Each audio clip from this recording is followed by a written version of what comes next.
Anda masih bersama kami di iNews Siang. Pemirsa, kericuhan terjadi saat Festival Seni dan Budaya Papua di Surabaya, Jawa Timur.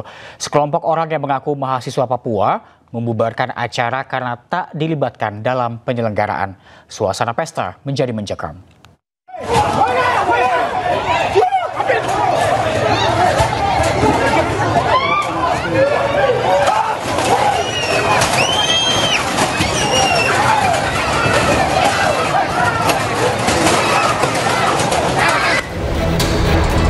Festival Seni Budaya Papua di Kiakia, Surabaya, Jawa Timur Minggu kemarin berubah mencekam. Sekelompok orang yang mengaku sebagai mahasiswa Papua muncul dan meminta acara dihentikan.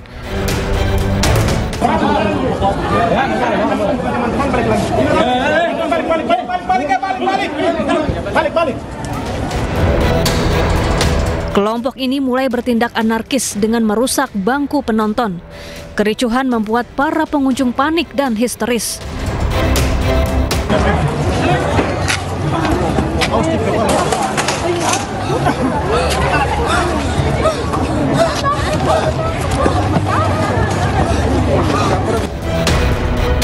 Bahkan seorang pengunjung pingsan dan harus dievakuasi. Hingga beberapa jam ketegangan tak kunjung mereda membuat petugas gabungan dari TNI Polri hingga Satpol PP dikerahkan untuk membuat situasi kondusif. Kasat Intelkam Polres Pelabuhan Tanjung Perak, Surabaya menyebut kelompok yang mengaku sebagai mahasiswa Papua meminta acara dihentikan karena merasa tidak pernah dilibatkan dalam acara. Penolakannya karena mereka dari mahasiswa itu tidak dilibatkan dalam kegiatan tersebut. Oh, dalam pagelaran pentas budaya itu ya? Akhirnya mereka itu ya berusaha untuk menghentikan kegiatan.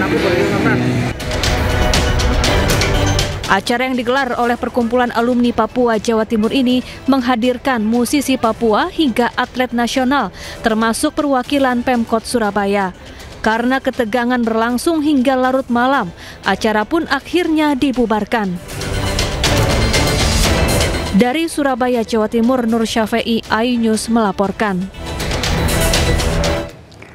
Satgas Pangan Polri menaikkan status perkara beras oplosan ke tahap penyidikan. Selain itu, polisi juga menetapkan 3 produsen dari 5 merek beras terbukti melanggar hukum.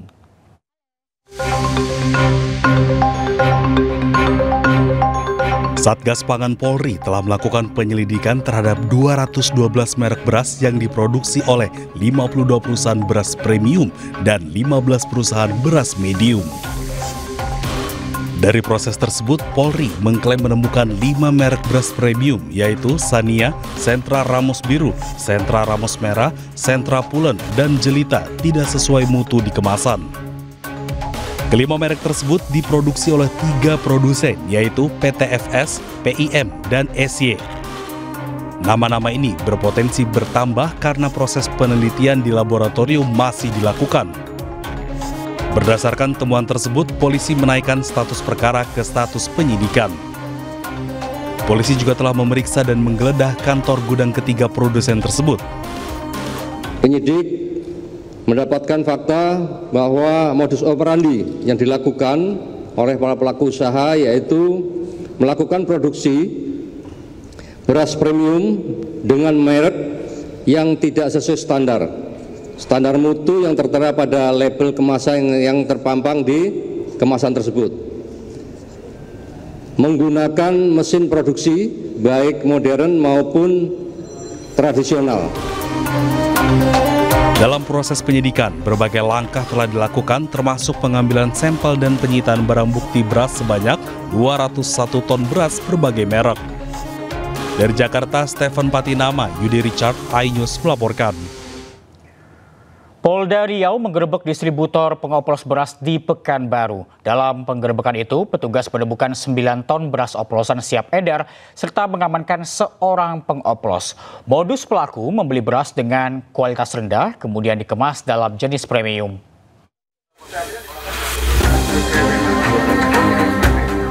Direktorat Reserse Kriminal Khusus Polda Riau menggerebek sebuah toko yang dijadikan sebagai tempat produksi beras oplosan di Jalan Lembaga Pemasyarakatan Kota Pekanbaru Riau.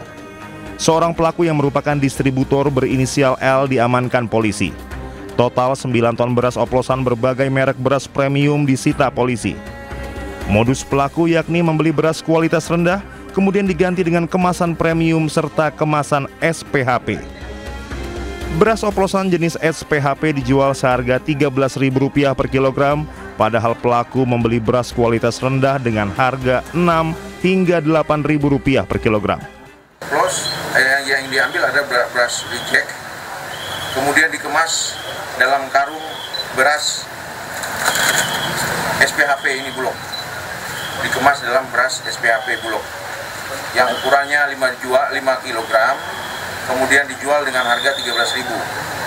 Padahal modal yang dikeluarkan oleh pelaku adalah Rp6.000 sampai Rp8.000.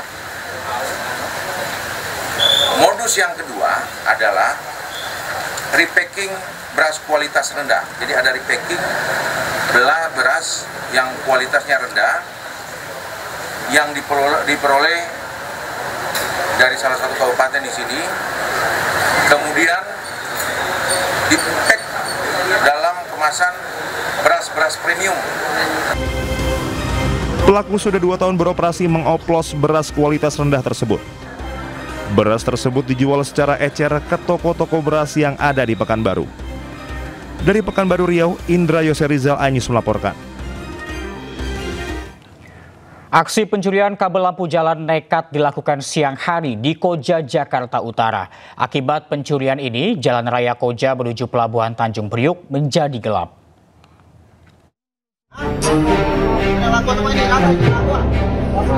Polres Jakarta Utara lakukan penggerebekan di tempat berkumpulnya kawanan pelaku pencurian kabel bawah tanah yang berfungsi sebagai penerangan Jalan Ampea, Koja, Jakarta Utara. Polisi langsung mengamankan 5 orang pelaku yang berusia 21 tahun hingga 36 tahun. Kelimanya kemudian dibawa ke Polres Jakarta Utara. Kepada petugas, para tersangka yang sehari-hari bekerja sebagai juru parkir ini mengaku nekat mencuri kabel karena faktor ekonomi. Mereka mencuri kabel berbahan tembaga untuk dijual ke penadah seharga Rp120.000 per kilogramnya. Dari tangan para tersangka, petugas menyita potongan kabel sepanjang 50 meter dan alat pemotong yang digunakan saat beraksi. Ternyata sudah ada dari dinas ini mengatakan bahwa kehilangan 2.700 meter kabel, sehingga penerangan jalan di sepanjang jalan antara Koja sampai dengan Cilincing itu lampu mati. Ini adalah ini menimbulkan komplain dari masyarakat. Kenapa pada malam hari lampu mati? Ternyata penyebabnya adalah adanya pencurian kabel. Untuk peran pelaku, saat inilah pelaku pemotongan dan pengambilan kabel. Untuk 480 atau penadahnya masih kita dalami. Sementara itu pada Jumat pagi, sejumlah petugas dari Suku Dinas Bina Marga Kota Jakarta Utara dikerahkan ke lokasi untuk memperbaiki kabel bawah tanah dan juga paving blok yang dicongkel para pelaku. Kini Suku Dinas Bina Marga Jakarta Utara masih menghitung taksiran kerugian atas pencurian kabel yang memiliki nilai jual tinggi. Tentunya kami akan selalu meningkatkan koordinasi dengan pihak kepolisian untuk mengantisipasi kehilangan aset publik kita. Kemudian juga kita akan berkoordinasi dengan Dinas Kominfotik untuk dapat memasang CCTV di titik-titik strategis dan titik-titik yang rawan pencurian terhadap aset publik kita. Sebelumnya, viral aksi nekat komplotan pelaku yang lakukan pencurian pada siang hari setelah arus lalu lintas sedang ramai. Akibatnya, jalan dari arah Cilincing menuju Pelabuhan Tanjung Priuk sempat gelap karena tidak adanya penerangan. Polres Metro Jakarta Utara masih memburu kelompok pencuri kabel lain dengan jumlah kabel yang raib terbilang banyak. Para tersangka kini mendekam di tanah Polres Metro Jakarta Utara. Dari Jakarta, Sofia Firdaus, iNews melaporkan. Dan untuk mengetahui seperti apa kondisi lampu penerangan usai kabel yang dicuri, kita telah terhubung dengan rekan Amrina Rida di kawasan Koja, Jakarta Utara. Selamat siang, Amrina. Bisa ditunjukkan bagaimana kondisi terkini di sana? Ya, Reza dan juga pemirsa, untuk situasi terkini kami ini berada di area trotoar ataupun juga pedestrian di Jalan Ampea Raya, Koja, Jakarta Utara. Dan Dan pasca adanya pencurian, ini ternyata untuk saat ini area paving block, terutama di dekat lampu penerangan jalanan, ini di bawahnya ada area paving block yang masih terlihat belum dibenahi ataupun juga belum diperbaiki secara total. Ini paving blocknya masih berserakan.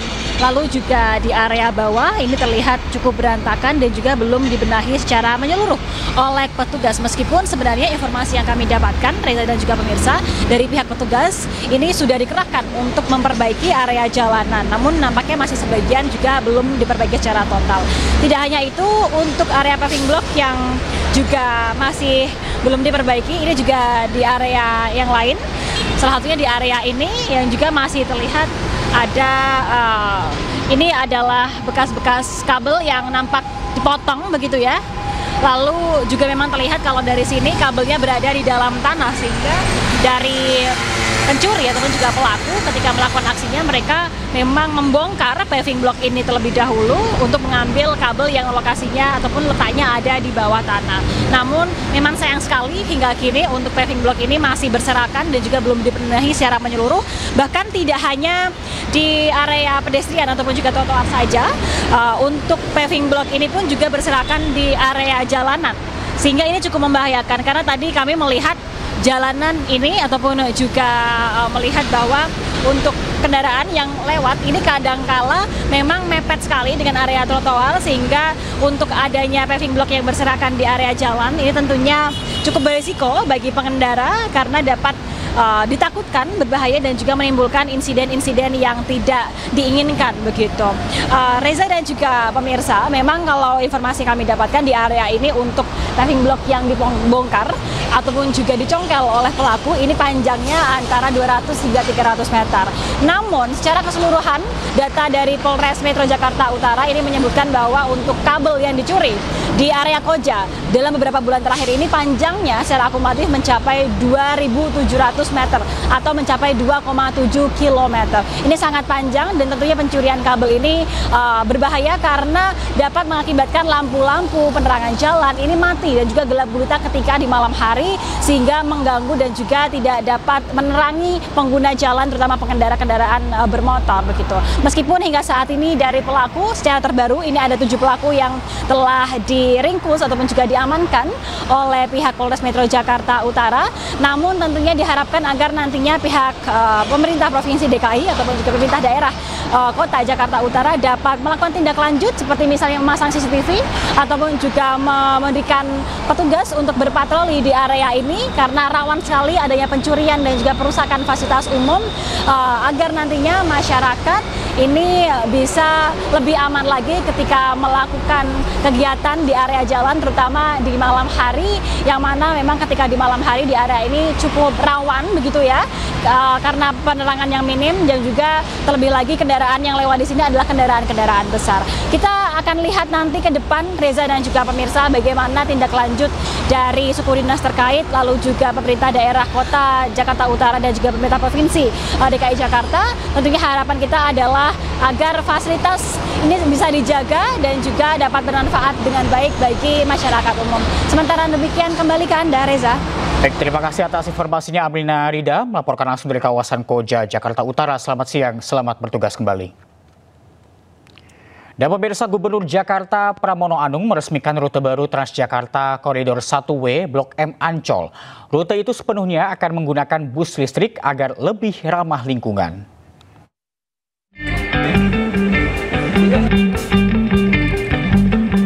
Gubernur Jakarta Pramono Anung meresmikan rute baru Transjakarta Koridor 1W Blok M Ancol. Peresmian dilakukan di halte Transjakarta Ancol, Jakarta Utara.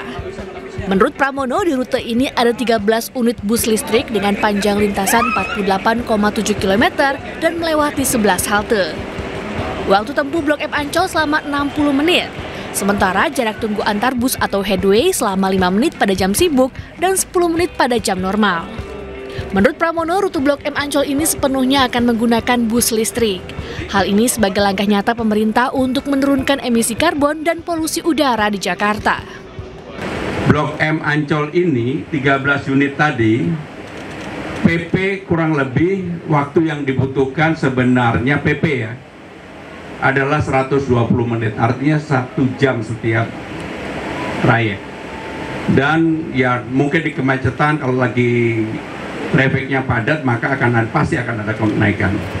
Tetapi kedepannya saya meyakini sehingga pilihan masyarakat semakin banyak, karena di tahun 2029 mudah-mudahan MRT dari Lebak Bulus sampai dengan Ancol ini orang bisa naik Transjakarta, orang bisa naik MRT, pilihannya makin banyak dan mudah-mudahan ini secara signifikan akan membuat Jakarta transportasinya lebih gampang. Transjakarta rute Blok M Ancol ini beroperasi mulai pukul 5 pagi sampai pukul 10 malam. Tim Liputan iNews melaporkan. Dan untuk mengetahui informasi terkini, kita telah terhubung dengan rekan Jessica Winoto dari halte Transjakarta Ancol. Selamat siang, Jessica. Apakah rute baru ini diminati oleh masyarakat?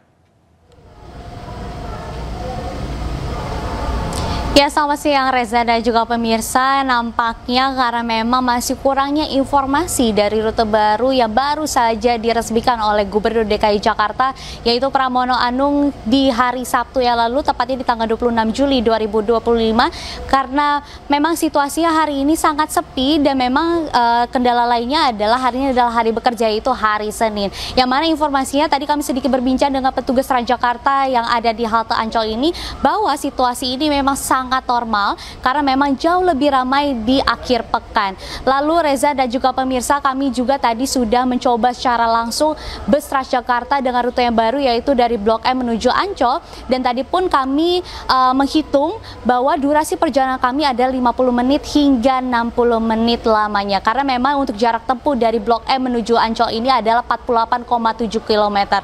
Selain itu Reza dan juga pemirsa, dapat kami sampaikan bahwa kami tadi melewati beberapa halte, yaitu halte ASEAN, Kejaksaan Agung, Masjid Agung, Bundaran Senayan, Senayan Bank DKI, Gerbang Pemuda, Petamburan, lalu langsung masuk ke Tol Selipi. Dan sedangkan setelah dari Tol Selipi ini kita langsung sampai ke halte Ancol. Namun untuk arah sebaliknya dari halte Ancol menuju ke Blok M, ada 2 halte tambahan yang dilewati dari arah Ancol ini, yaitu halte J-Expo Kemayoran, lalu ada juga ke Manggisan. Lalu selain itu baru ke Petamburan dan lain sebagainya. Dan selain itu pun Reza dan juga pemirsa, dapat kami sampaikan untuk tarifnya masih dengan yang normal, yaitu dari pukul 5 hingga 7 pagi adalah Rp2.000, sedangkan untuk dari 7 pagi hingga 10 malam waktu Indonesia Barat adalah Rp3.500. Sementara itu Reza. Baik, terima kasih Jessica Winoto melaporkan langsung. Terima kasih, selamat siang, selamat bertugas kembali.